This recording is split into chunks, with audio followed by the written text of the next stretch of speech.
Shalom, para pendengar Smart People Church. Kali ini kita tiba lagi dalam program Business Room, dan kali ini saya adalah Lukas Ngugino Gundersah. Saya yang akan membagikan tema untuk renungan di Business Room pada kali ini. Tema kali ini yang saya angkat sebetulnya dalam bentuk pertanyaan, yaitu apakah orang Kristen boleh kaya? Ya, baik, mari sebelum kita memulainya, saya akan pimpin kita bersama untuk berdoa. Bapa dalam kerajaan sorga, kami sungguh mengucap syukur atas kemurahan hatimu, kebaikan hatimu, atas penyertaan-Mu dalam setiap usaha dan pekerjaan kami selama 1 minggu penuh ya Bapa. Dan tiba saatnya Tuhan, kali ini kami hendak undur sejenak dari segala kesibukan kami. Dan kami ingin mendekat kepadamu Tuhan, kami ingin merenungkan firman-Mu Tuhan, sehingga kami boleh mengetahui apa yang menjadi maksud isi hatimu Tuhan, bagi kehidupan kami Tuhan. Kiranya Tuhan, Kau juga ampuni setiap kami akan kesalahan, dosa, dan pelanggaran kami. Kami tahu kami manusia, kami penuh salah, dan kami tidak layak. Oleh karena itu, Kau juga sucikan dan kuduskan setiap hati dan pikiran kami, sehingga kami memiliki tanah hati yang subur, sehingga tanah hati dan pikiran kami itu boleh ditumbuhi benih-benih firman-Mu, dan benih itu boleh tumbuh, berbuah, berkembang, dan berbuah dengan banyak yang menyukakan hati-Mu saja. Terima kasih ya Tuhan, ini adalah pembelajaran-Mu, Roh Kudus yang membimbing kami dalam pembelajaran ini. Terima kasih, dalam nama Tuhan Yesus Kristus kami berdoa dan mengucap syukur. Amin Tuhan. Ya, Shalom semuanya, saya percaya ya kita semua dalam kondisi yang sehat dan baik-baik saja. Nah, kita hari ini akan merenungkan sebuah pertanyaan yang kadang bagi beberapa orang Kristen mungkin sudah mudah untuk dijawab ya, tetapi juga kadang menjadi dilematis dan kadang menjadi perdebatan juga di antara sesama orang Kristen. Apa itu? Yaitu, apakah orang Kristen itu boleh kaya atau tidak? Ya. Kadang ada yang berpikir, oh kalau orang Kristen hidupnya melimpah ruah, baik-baik saja, oh bukan orang Kristen itu. Orang Kristen itu harus penuh tantangan, pikul salib, menderita bersama Kristus. Nah, ada perdebatan-perdebatan semacam itu. Nah, hari ini kita akan renungkan bersama-sama, apakah orang Kristen boleh kaya? Oke, sebelum kita masuk menggali lebih dalam, kita akan menggali sedikit tentang arti kaya itu ya. Dari sini saya Lukas akan mencari dari KBBI ya, karena yang paling netral dan mudah bisa kita pelajari bersama. Menurut Kamus Besar Bahasa Indonesia, arti kaya itu mempunyai dua arti ya, kata-kata ya, kaya itu. Yang pertama adalah mempunyai banyak harta, yaitu banyak uang, kekayaan, ya rumah, mobil, kendaraan, dan sebagainya macamnya. Arti yang kedua adalah mempunyai atau mengandung banyak, ya. Mungkin seperti vitamin ya, buah itu mengandung vitamin yang banyak, artinya buah itu kaya akan vitamin dan sebagainya macam. Dan itu adalah arti kaya. Dan dari kedua kata kaya ini ada yang dinamakan kata banyak di situ yang menyertainya ya, banyak harta atau banyak gizi, banyak vitaminnya. Nah, berbicara banyak ini, banyak itu terkadang juga relatif ya. Kadang mungkin bagi si A, seorang itu, si B itu kaya, tetapi bagi si C, si B itu belum kaya. Ya, misalnya kalau di pedesaan ya, orang kalau punya sepeda motor 2, 3, 4 gitu udah dibilang kaya. Tapi mungkin dalam orang yang tinggal di perkotaan, hanya memiliki sepeda motor, oh dia belum kaya, ya, begitu dan sebagainya macamnya. Atau mungkin ada orang punya jam, ya, punya jam Seiko asli Rp400.000 dan sebagainya macamnya. Itu mungkin beberapa orang, wih kaya ya dia jamnya bagus seperti itu. Tapi mungkin bagi orang-orang tertentu mungkin belum kaya. Nah, artinya kaya ini sebetulnya relatif ya, relatif dan terkadang hal ini menjadi problem. Intinya kaya itu adalah banyak ya. Jadi ada seseorang yang memiliki sesuatu yang lebih banyak daripada orang lain. Nah, pertanyaannya kita kembali ke awal ya. Apakah orang Kristen itu boleh kaya? Ya. Dan yang namanya kekayaan itu terkadang dapat menjadi berkat, tetapi juga kadang bisa menjerumuskan. Nah, inilah yang harus kita sebagai orang Kristen itu waspadai. Di dalam Alkitab ada beberapa cerita di mana kekayaan akhirnya justru malah menjatuhkan orang seperti itu ya. Contoh yang pertama kita tahu adalah Raja Salomo, di mana Salomo ketika masih muda, dia meminta hikmat pada Tuhan dan akhirnya dia menjadi orang yang paling bijaksana. Banyak juga orang bangsa-bangsa lain datang ke Israel hanya untuk mendengarkan kebijaksanaan Salomo ini. Dan ada satu kitab yang dikarangnya paling terkenal yaitu kitab Amsal, di mana di dalamnya terdapat banyak sekali kebijakan dan akibat itu adalah kerajaan Israel pada waktu dipimpin Salomo menjadi sangat kaya dan luar biasa, tetapi pada akhirnya membutakan Salomo. Ya, dia memiliki banyak istri dan dari banyak istrinya membuat banyak masalah karena mendirikan banyak kuil-kuil penyembahan berhala di sana. Lalu berikutnya dalam Alkitab ada juga Yudas Iskariot. Ya, saya rasa sudah tahu semua, tidak perlu saya ceritakan, di mana dia dibutakan oleh harta, dia menjual Yesus dengan 30 keping perak. Lalu ada juga cerita tentang Ananias dan Safira. Ya, dia akhirnya seperti kita tahu, kadang ada beberapa hal dikaitkan dengan perpuluhan ya, tetapi saya tidak akan melebar ke sana. Sebetulnya tidak pas juga kalau dikaitkan dengan perpuluhan. Tapi intinya adalah komitmen bersama para umat Tuhan pada masa itu ialah menyerahkan harta bendanya untuk membiayai misi bersama-sama, ya, untuk memberi makan fakir miskin. Tetapi Ananias dan Safira ini menahan sebagian hasil penjualan tanahnya, dan itu kita tahu hasilnya juga tidak baik. Lalu ada juga yang keempat, nah yang ini akan menjadi tema utama kita pada kali ini, yaitu ada seorang pemuda kaya dalam Alkitab dan dia bertemu dengan Tuhan Yesus.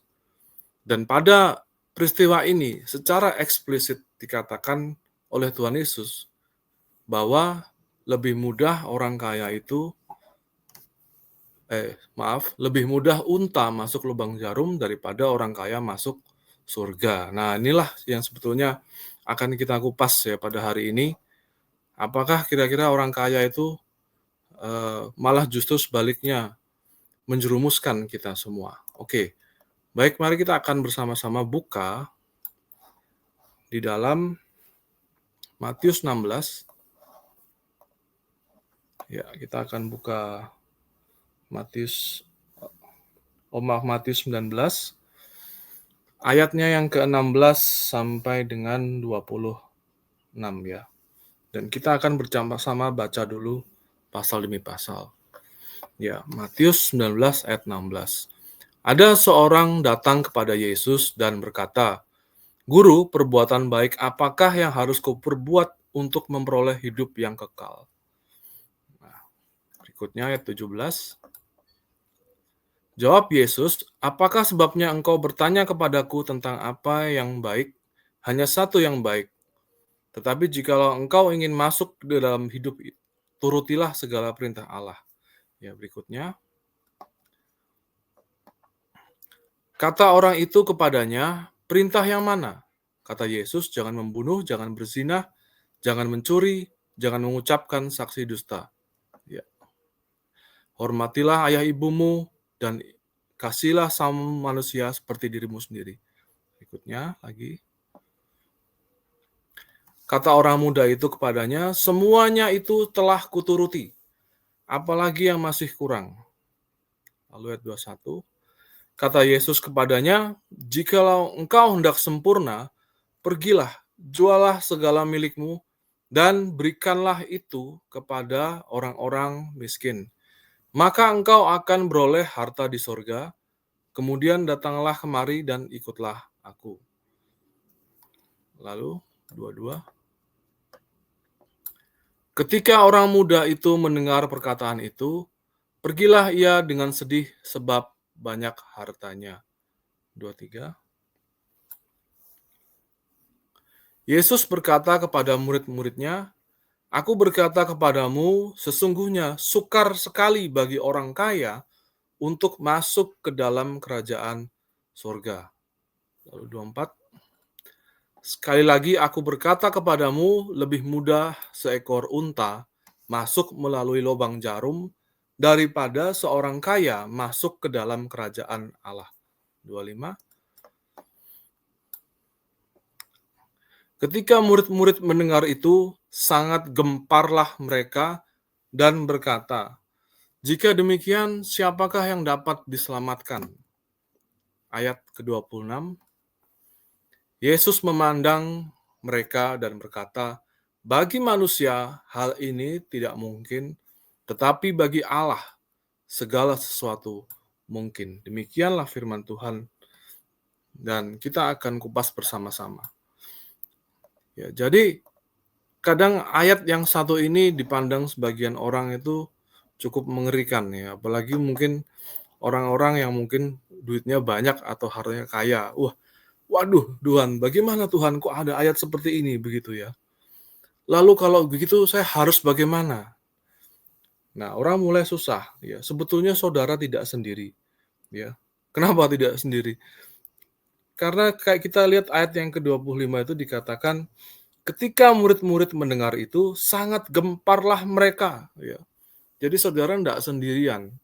Bahkan diperjelas dengan Tuhan Yesus di sini lebih mudah unta masuk lubang jarum daripada orang kaya masuk surga.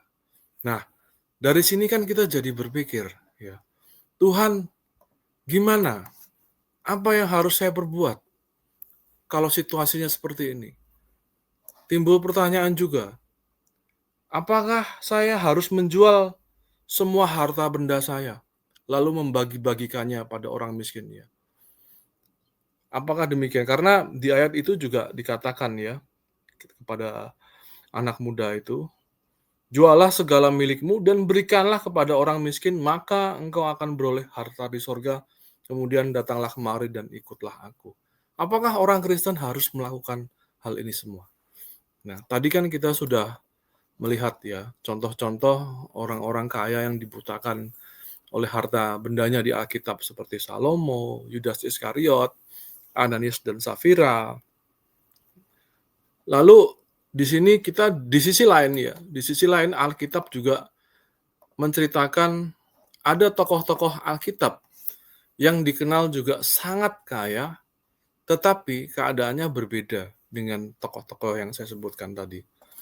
Saya akan sebutkan yang pertama adalah Abraham.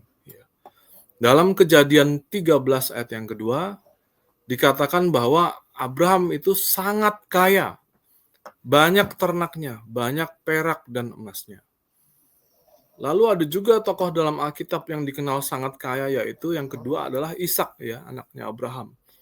Dalam Kejadian 26 ayat 12 sampai 13 dikatakan bahwa Ishak itu menjadi kaya.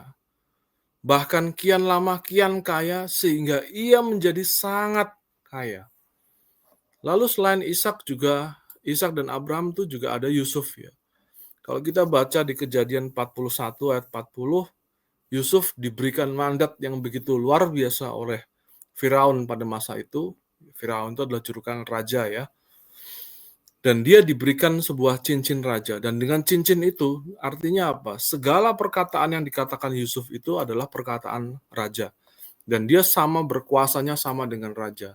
Segala apa yang ada di Mesir saat itu adalah milik daripada Firaun dan juga Yusuf berwenang atas semua hak itu. Ya, jadi dia sangat kaya. Bahkan kalau kita lanjutkan pembacaan kita ya, saudara bisa baca di rumah, sampai pasal yang ke-47, ya, di situ Yusuf membawa seluruh keluarganya ke Mesir. Dan mereka hidup dengan sangat makmur dan melimpah pada masa itu. Ya, kalau misalnya kemudian masa berganti masa, Yusuf kemudian meninggal, lalu tiba zamannya Musa, keadaannya sudah berbeda. Tetapi pada masa Yusuf itu, dia sangat-sangat kaya dan berkuasa atas segalanya. Lalu ada juga tokoh ya dalam Yusuf, kalau kita tahu ada namanya juga sama Yusuf ya, dalam Matius 27 ayat 57 dan 60 ada dinamakan Yusuf dari Arimatea ya. Ada seorang kaya, orang Arimatea bernama Yusuf ya, dan dia telah menjadi murid Yesus juga, dan dia memberikan tanahnya untuk tempat membaringkan jenazah Yesus pada masa itu. Nah, pertanyaannya begini ya. Apakah murid Yesus dan tokoh Alkitab tadi tidak masuk surga? Atau mungkin ditolak dari kerajaan Allah? Apakah demikian rupa? Kalau misalnya Yudas Iskariot kan ceritanya lain ya. Dia kemudian bunuh diri ya, dia hidup dalam sebuah despair ya, kehancuran yang begitu luar biasa dalam kehidupannya, dalam hati dan pikirannya. Akhirnya bunuh diri. Tetapi kan yang tokoh-tokoh tadi ini berbeda. Sehingga Alkitab itu menjadi sebuah catatan yang jelas bahwa ada orang yang dibutakan oleh hartanya dan hidupnya dalam kehancuran, ada juga yang kaya, tetapi dia juga hidupnya diberkati oleh Tuhan yang dengan luar biasa.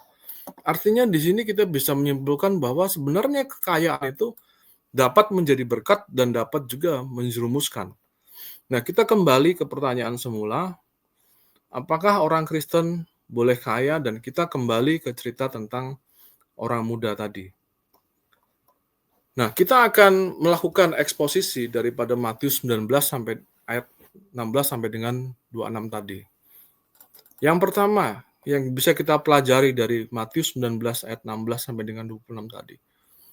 Jelas yang dibahas di situ adalah seorang muda yang kaya. Ya, kita dikatakan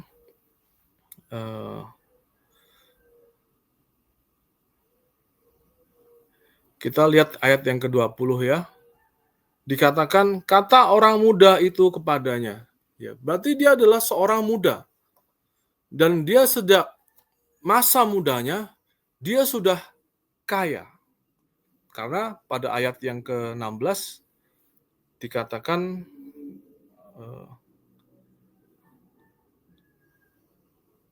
ada seorang datang kepada Yesus dan berkata, "Guru, perbuatan baik manakah apa yang harus kuperbuat untuk memperoleh hidup yang kekal?"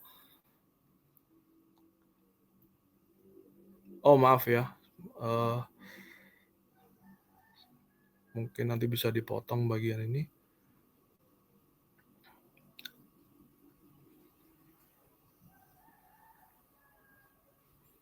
Oh ya, maaf. Ayat yang ke-22 ya. Dikatakan di situ, ketika orang muda itu mendengar perkataan itu, pergilah ia dengan sedih sebab hartanya banyak ya. Jadi yang pertama bisa kita ambil di sini, dia adalah seorang muda dan sejak masa mudanya itu dia sudah kaya. Artinya orang muda ini bukan orang muda yang main-main ya. Biasanya kalau Abraham kan mungkin sudah kaya ya. Ini hanya perkiraan saja. Kemudian Abraham ketika sudah tua rambutnya, putih rambutnya itu, dia sudah kaya. Tetapi orang yang satu ini luar biasa. Karena dikatakan orang muda dan banyak hartanya, artinya semasa mudanya itu dia sudah sukses luar biasa besar. Dia sudah sangat-sangat sukses. Dan kemudian yang kedua yang dapat kita ambil dari cerita ini, dia adalah seorang Yahudi yang sangat-sangat taat. Ya. Karena dia berkata, "Guru, perbuatan baik apakah yang harus kau perbuat untuk memperoleh hidup yang kekal?" Artinya dia adalah seorang muda yang mau datang kepada seorang guru Yahudi, yaitu Yesus. Dan dia ingin mendapatkan sebuah pencerahan. Dan kemudian Yesus berkata, "Apakah sebabnya engkau bertanya kepadaku tentang apa yang baik? Hanya yang satu yang baik, tetapi jikalau engkau ingin masuk ke dalam hidup, turutilah segala perintah Allah." Dan di ayat yang ke-18 dikatakan orang itu, "Perintah yang mana?" Ya. Kata Yesus selanjutnya, "Jangan membunuh, jangan berzinah, jangan mencuri, jangan mengucapkan saksi dusta, hormatilah ayah dan ibumu, dan kasihilah sama manusia seperti dirimu sendiri." Dan di ayat yang ke-20, orang itu berkata ya, orang muda itu, "Semuanya itu telah kuturuti, apalagi yang masih kurang." Artinya, kita bisa melihat di sini ya, dia adalah seorang yang muda. Dan dia adalah seorang Yahudi yang sangat-sangat taat. Dia datang kepada Yesus untuk belajar, dan dia berkata, sudah menuruti apa yang dikatakan Yesus ya. Dia tidak membunuh, dia tidak berzina, tidak mengucapkan saksi dusta. Dia juga selama ini menghormati ayah dan ibunya. Dan oleh karena itu juga dia diberkati luar biasa ya, dalam pekerjaannya, sehingga dia menjadi kaya dalam masa mudanya. Nah, akan tetapi ada satu hal yang bisa menjadi catatan kita dari peristiwa ini, yaitu jikalau kita melihat ayat yang pertama ya. Dia berkata di ayat 16, Guru, perbuatan baik apakah yang harus kau perbuat untuk memperoleh hidup yang kekal? Sehingga orang muda yang satu ini, ketika dia sudah hidup saleh, hidup taat, berbakti pada orang tua, ya, kemudian diberkati luar biasa sehingga menjadi kaya di masa mudanya, dia ingin menyempurnakan hidupannya itu dengan memperoleh kepastian untuk masuk ke dalam kehidupan yang kekal. Ya. Jadi yang kita tahu bahwa dia menuntut kepastian untuk supaya dia masuk ke surga. Ya. Dan pada akhirnya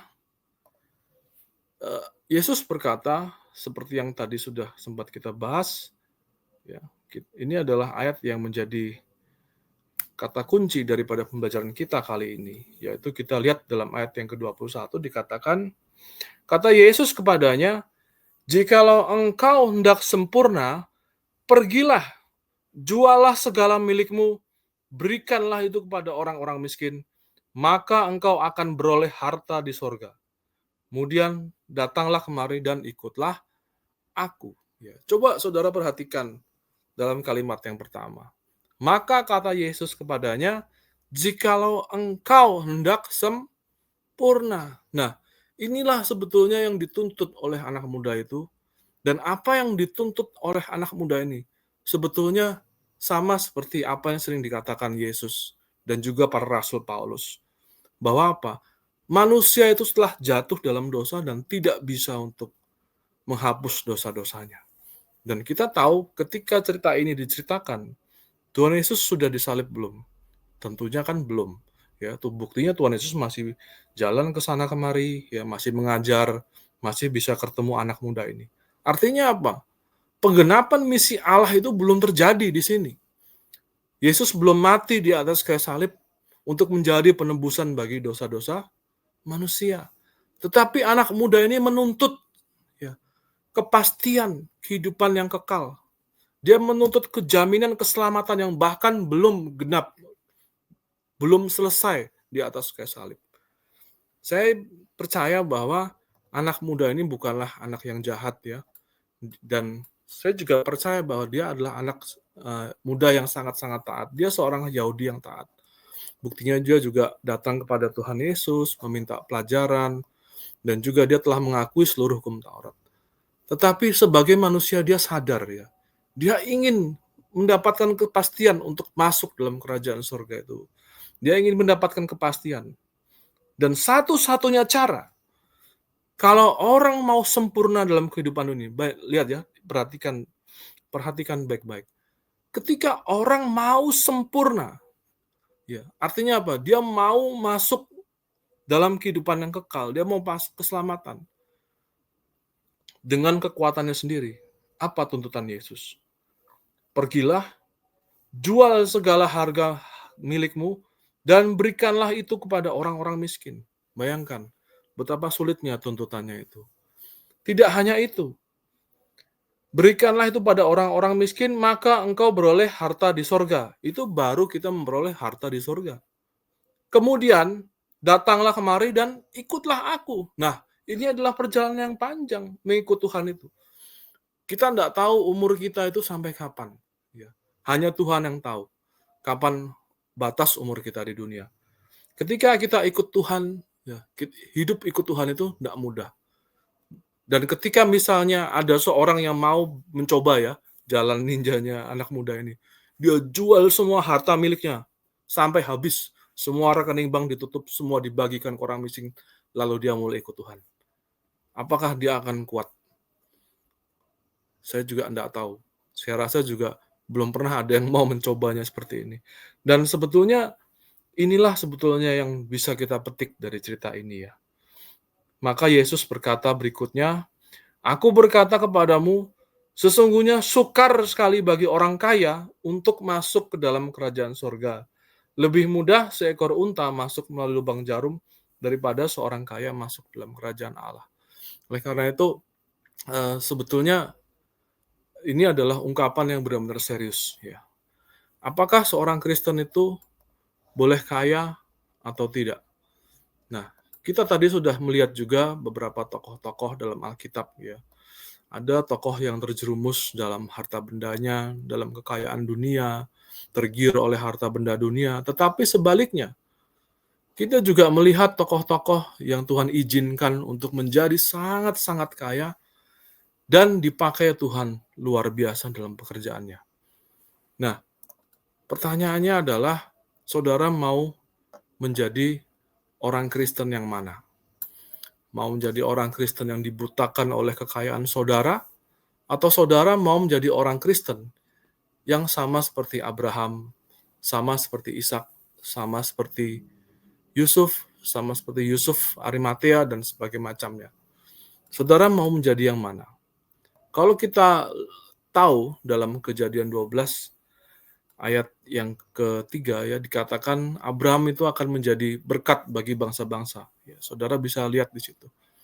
Dan Tuhan pakai Abraham menjadi bapa segala bangsa. Dia menjadi berkat bagi segala bangsa. Keturunannya menjadi berkat bagi orang-orang di dunia. Nah, saudara mau menjadi orang Kristen yang bagaimana? Ya. Dan Alkitab secara nyata, secara eksplisit mengatakan juga di dalam Kejadian 13 ayat 2 dikatakan bahwa Abraham itu sangat kaya, banyak ternak dan perak dan emasnya. Dan sebagai orang-orang Kristen, kita harus bijaksana dalam hal ini ya. Ketika kita diberkati Tuhan begitu luar biasa, ketika kita diberkati Tuhan dengan harta benda, pertanyaannya adalah untuk apa harta benda kita itu? Apakah itu akan sebaliknya menjerumuskan kita? Atau bahkan sebaliknya itu bisa semakin membuat kehidupan kita bersama Tuhan lebih luar biasa lagi. Ya, terkadang memiliki harta benda yang banyak itu bisa membuat kita tergoda. Karena dunia ini mengajarkan bahwa uang itu bisa membeli segalanya. Otomatis apa? Pencobaan juga akan lebih banyak. Ya, saudara bisa dicobai dengan begitu banyak hal. Tapi satu hal yang pasti, ya, bersandarlah bersama Tuhan dan dekatlah kepada Tuhan. Cerita tentang seorang muda yang kaya tadi, itu adalah salah satunya. Di mana ketika dia sudah menjadi kaya sejak masa mudanya, dia adalah seorang yang taat begitu luar biasa, dan diberkati Tuhan luar biasa. Saya percaya mungkin dia juga rajin membaca kitab Amsal, sehingga kebijaksanaannya sangat-sangat melimpah. Ya, buktinya dia adalah seorang yang cerdas ya. Ketika Tuhan Yesus melemparkan pertanyaan, taatilah seluruh perintah Allah. Dia katakan, perintah yang mana? Dia merasa sudah menjalani semuanya itu. Ketika Tuhan Yesus membagikan sedikit daripada hukum Taurat, ya, dia juga berkata, semuanya sudah kuturuti. Nah, kecerdasan ini yang dia peroleh juga membuatnya dia menjadi sombong dan bisa melakukan segala hal. Sampai akhirnya dia dihadapkan pada sebuah realitas yang luar biasa, bahwa tidak mungkin seseorang itu dengan kekuatannya sendiri mampu menyelamatkan dirinya sendiri. Maka kata Tuhan dalam ayat yang ke-26, Yesus memandang mereka dan berkata, bagi manusia hal ini tidak mungkin, tetapi bagi Allah segala sesuatu mungkin. Karena kita tahu pada akhirnya apa? Tuhan yang penuh kasih, Tuhan Yesus gitu, memberikan dirinya sebagai korban tebusan bagi umat manusia. Sehingga apa? Setiap orang yang percaya kepadanya tidak akan binasa. Ya, dosa-dosanya akan diampuni. Karena apa? Tuhanlah yang menjadikan segala sesuatunya mungkin. Kalau kita mau selamat menurut standar kita sendiri, sangat-sangat berat sekali, saudara. Dan saudara harus tahu akan hal itu. Dan lalu kita masuk kepada pertanyaannya. Apakah sebaiknya orang Kristen tidak usah kaya saja? Nah, tadi kan pertanyaan pertama kan, apakah orang Kristen boleh kaya? Sebetulnya kalau kita melihat dalam cerita-cerita dalam tokoh-tokoh Alkitab, ya sebetulnya jawabannya boleh-boleh saja. Tetapi memang tadi kita juga mempelajari bahwa kekayaan bisa membawa orang masuk ke dalam pencobaan yang lebih besar. Apakah sebaiknya kalau begitu orang Kristen tidak usah kaya? Nah, kembali lagi kita ke awal ketika kita mendefinisikan arti kekayaan ya. kaya itu relatif. Ya. Apakah menurut saudara, saudara sudah kaya? Apakah saudara sudah cukup kaya? Apakah saudara belum kaya? Nah, terkadang hal itu relatif. Ya. Hanya saja satu hal yang harus kita pahami. Ya. Kalau kita merujuk pada Amsal 10 ayat 22, dikatakan, berkat Tuhanlah yang menjadikan kaya. Susah payah tidak akan menambahkannya. Oleh karena itu kita harus memahami satu hal.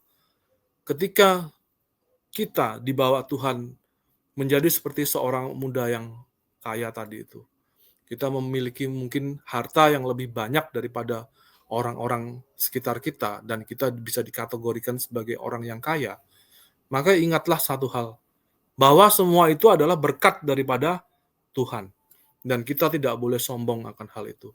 Kita tidak boleh mengklaim bahwa itu adalah hasil usaha dan kerja keras kita. Memang Alkitab juga menjamin akan hal itu semua. Ya, kalau kita baca Ulangan 8 dikatakan bahwa segala sesuatu yang kaya itu adalah hasil perjanjian Tuhan dengan nenek moyang kita. Di mana ketika kita bersungguh-sungguh bekerja dengan tekun, memang Tuhan akan berkati. Tetapi ingatlah, kembali lagi semua itu adalah atas berkat Tuhan saja. Dan oleh karena itu kita tidak boleh sombong akan hal itu semua. Nah, pertanyaan berikutnya, kalau misalnya seorang Kristen boleh kaya atau diizinkan Tuhan untuk kaya. Pertanyaan berikutnya adalah, kalau Tuhan menjadikan kita kaya, lalu apa yang kita perbuat? Apa yang bisa kita perbuat untuk harta benda kita itu? Sebetulnya Tuhan tidak meminta banyak hal ya. Tuhan tidak meminta seperti tadi ya, kalau misalnya anak mudanya tadi kan jelas dia menuntut sebuah kesempurnaan. Maka Tuhan suruh jual semua harta bendanya. Tapi Tuhan tidak pernah menuntut banyak-banyak. Ya. Tuhan sebetulnya tuntutannya sederhana. Ya. Ikut aku. Ya, itu saja, sudah. Ya. Tuhan hanya meminta kita terlibatlah dalam pekerjaan Tuhan. Mungkin saudara ada mungkin yang bisa menyisihkan sebagian harta bendanya, misalnya 10% untuk pekerjaan Tuhan. Silahkan, tidak ada masalah. Lalu mungkin ada juga yang bisa menyisihkan 90% hasil usahanya untuk pekerjaan Tuhan, dia hanya hidup dari 10%-nya. Ya silahkan, ya. Saya pernah dengar kesaksian, kalau tidak salah, pasta gigi Colgate ya. Dia sampai seperti itu, karena dia merasa bahwa apa? Dengan 10% dari penghasilannya, dia sudah bisa hidup lebih daripada ketika dia masa mudanya dulu. Sehingga apa? 90% hasil pekerjaannya dia serahkan pekerjaan Tuhan. Ya enggak apa-apa, silakan. Ya. Tidak ada standar dalam perjanjian baru, saudara harus memberikan berapa. Bahkan seorang hamba Tuhan pernah berkata pada saya ya, tapi ini bebas ya sebetulnya. Dia pernah berkata, 10% itu adalah standar paling kecil. Loh kenapa saya katakan begitu? Kenapa Bapak bisa berpikiran begitu?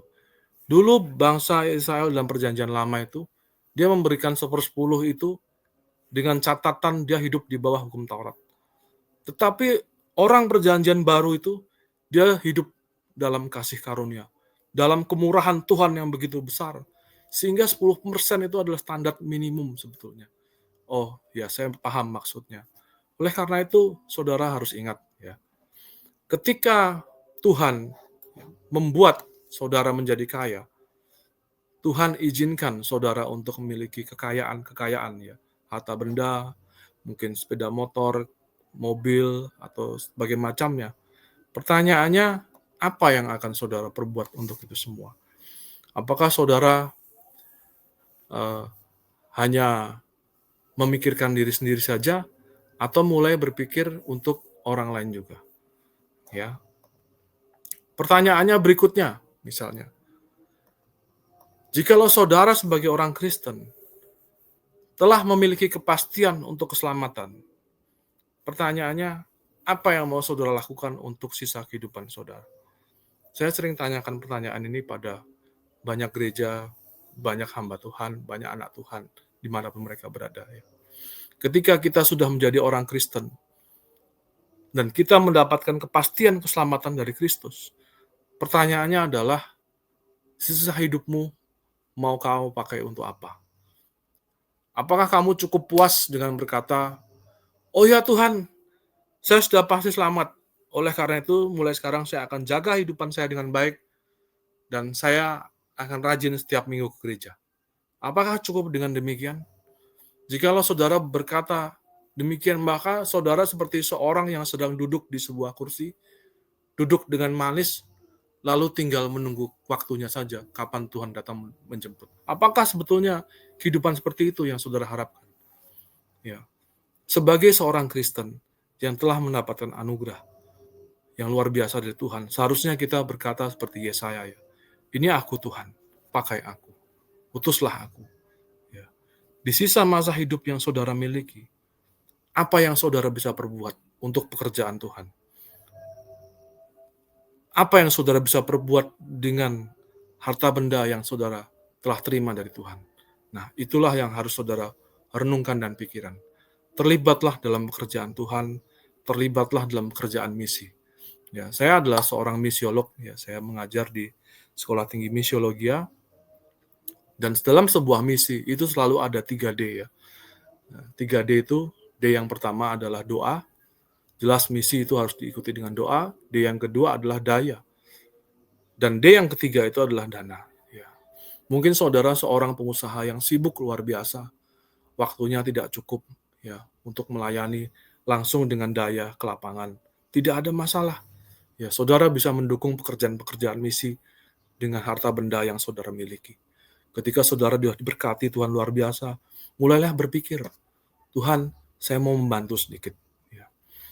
Berapa hari yang lalu saya habis berkunjung ke Blora, ya, di sana ada sebuah SMP Kristen, dan SMP itu hampir bangkrut. Tapi ada seorang anak Tuhan yang luar biasa, namanya Ibu Kustiah, ya. Dia mendedikasikan kehidupannya untuk pendidikan Kristen, ya. Dia bawa anak-anak dari luar pulau, dari Kalimantan, dari Timor, yang tidak bisa sekolah, dia bawa ke sana.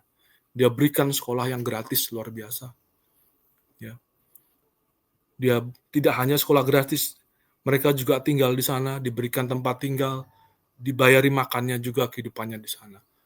Dan itu membutuhkan biaya luar biasa, dan ibu ini gratiskan itu semua. Nah, kalau saudara rindu, saudara bisa mendukung pekerjaan-pekerjaan seperti itu. Ada lembaga-lembaga misi juga yang bermisi untuk menjangkau suku-suku di pedalaman. Saudara bisa mendukung, walaupun saudara tidak bisa terlibat langsung. Saya juga kenal beberapa hamba Tuhan yang luar biasa. Ya, dia adalah seorang pensiunan dari perusahaan-perusahaan besar. Dan ketika dia pensiun, dia mulai berpikir, saya mau terlibat langsung juga. Sehingga apa? Dia tidak hanya terlibat mendukung dengan dana, dia juga terjun ke ladang misinya. Dan itulah sebetulnya kehidupan Kristen yang harus saudara miliki. Ketika kita sudah pasti diselamatkan oleh Tuhan, kita bertanya pada Tuhan, Tuhan, apa yang bisa saya perbuat untuk membantu pekerjaan misimu di sisa kehidupan nafas yang masih kau berikan ini. Dan itulah yang harusnya kita miliki. Ya. Oleh karena itu, mungkin demikianlah firman Tuhan, tidak akan saya panjang lebarkan. Kita bisa berpikir dari kisah anak muda itu. Ya, ketika kita diberkati dengan luar biasa, dengan harta benda yang luar biasa, janganlah menjadi sombong, ya saudara. Saudara harus ingat bahwa itu semua anugerah Tuhan. Dan jika tidak ada pengorbanan Tuhan Yesus di atas kayu salib, ya, kita tidak akan pernah bisa masuk dalam kerajaan Allah. Dan oleh karena Tuhan yang mengerjakannya, maka segala sesuatu yang tidak mungkin menjadi mungkin. Ya, segala sesuatu yang tadinya sulitnya, bahkan seperti memasukkan unta ke dalam lubang jarum, telah dibayar di atas kayu salib. Ya, dibayar dengan begitu luar biasa oleh Tuhan. Demikianlah firman Tuhan. Mari kita berdoa bersama-sama. Bapa dalam kerajaan sorga, kami sungguh mengucap syukur dan berterima kasih kepadamu atas kebaikan dan kemurahan hatimu Tuhan bagi setiap umat manusia di muka bumi ini. Ampuni Tuhan kami ya Bapa. Jikalau selama ini Tuhan, Kau telah memberkati kehidupan kami begitu luar biasa, tapi kami hanya memikirkan diri sendiri Tuhan, dan tidak pernah memikirkan orang lain. Oleh karena itu, kiranya Tuhan hari ini firman-Mu mengajar dengan kami, bahwa kami tidaklah boleh sombong ya Bapa. Dan biarkan kiranya kami juga boleh merenungkan pada hari ini. Kami boleh berpikir Tuhan tentang kehidupan kami. Apa yang bisa kami berikan Tuhan di sisa masa kehidupan kami untuk mendukung pekerjaan-Mu. Bapa, kiranya juga Kau berkati Tuhan setiap para pendengar, para smart people dimanapun mereka berada Tuhan. Di Indonesia ini Tuhan, atau bukan di luar negeri ya Bapa. Kiranya ya Bapa mau berdoa, berkati ya Bapa segala usaha dan pekerjaan mereka. Bagi yang jadi pedagang, pengusaha dan bisnis ya Bapa, berkati Tuhan setiap apa yang mereka usahakan. Kami percaya berkat itu Tuhan, semua daripada-Mu. Oleh karena itu Kau yang datangkan ya Bapa para pembeli dari timur, barat, utara, selatan untuk memenuhi Tuhan toko-toko, tempat usaha, baik itu online maupun fisik ya Bapa, sehingga Tuhan, dagangan mereka Tuhan, apa yang mereka jual, boleh habis terjual ya Bapa. Mereka yang bekerja dalam perusahaan, kiranya Kau yang bukakan jalan-jalan terobosan-terobosan Tuhan, dalam Tuhan pekerjaan mereka. Kiranya mereka ya Tuhan, yang menghadapi kesulitan Tuhan, juga Kau bukakan jalan ya Bapa. Sehingga ya Bapa, Kau boleh Tuhan berkati mereka semua ya Bapa. Dan kiranya Tuhan, mereka boleh menyisihkan Tuhan sebagian ya Bapa. Dari apa yang mereka terima, untuk boleh membantu Tuhan, pekerjaan-Mu Tuhan. Terima kasih ya Bapa, terima kasih. Di dalam nama Tuhan Yesus Kristus, kami telah berdoa dan kami telah mengucap syukur Tuhan. Haleluya Tuhan. Amin Tuhan.